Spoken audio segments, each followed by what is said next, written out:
the 10th Amendment move here in Minnesota to try and make sure that we maybe don't adopt federal laws. Do you have any opinions about that? This is a real push by Emmer. Right. Well, I think we need to. We are a state, right?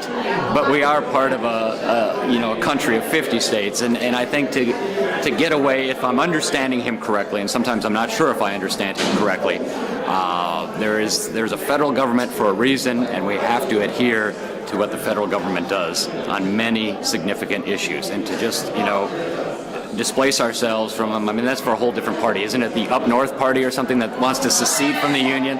I'll leave that argument to them. It touches our issue today about education because there are many federal requirements. Some of them maybe seem absurd here in Minnesota, and others seem important. Okay, well, let's use education as an example. I think there are opportunities for us to work with our federal legislators and really say, okay, here's what's working from a federal standpoint in terms of the guidelines, if not requirements, and here's what's not, and see if we can be a little more flexible that way. But I would also not be opposed to outrightly challenging some of the federal mandates, either through action or other means, if I found that they were really regressive or stood in the way of growth for education in Minnesota. So, there comes a time where a governor, I think, really has to flex his muscle as long as it's backed up in fact and logic. And if he's doing it for the betterment of Minnesota and the education system here, then certainly there's a place for it. Fact and logic sometimes conflicts with policy, or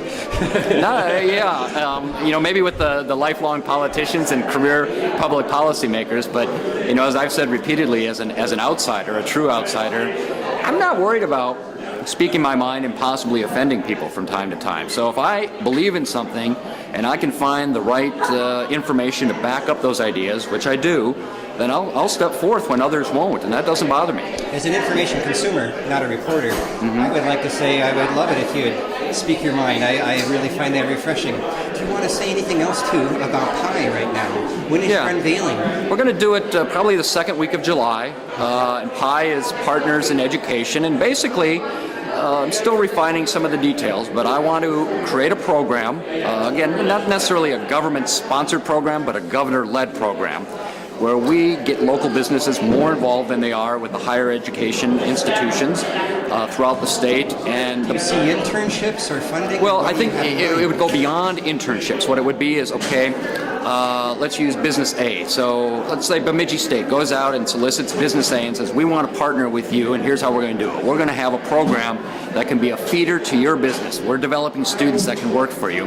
We want you to bring on X number of students each semester, or maybe it's longer than a semester, not full-time, but where they're working 15, 20 hours a week in lieu of some of the time that was spent in the past on classwork. So they would get a certain tuition credit that would be paid by this business for working. So essentially it's a stipend for working that's going to offset their tuition costs. And then at the end of their time, be it 2 or 4 years, that business has the opportunity to pick a few more or all the students and say, okay, we're going to hire you full-time for 2 years, and we're going to pay you, a nominal wage like VistaCorp does with teachers, but we're going to pay off most or not all of your remaining debt. Now, what does the university have to gain?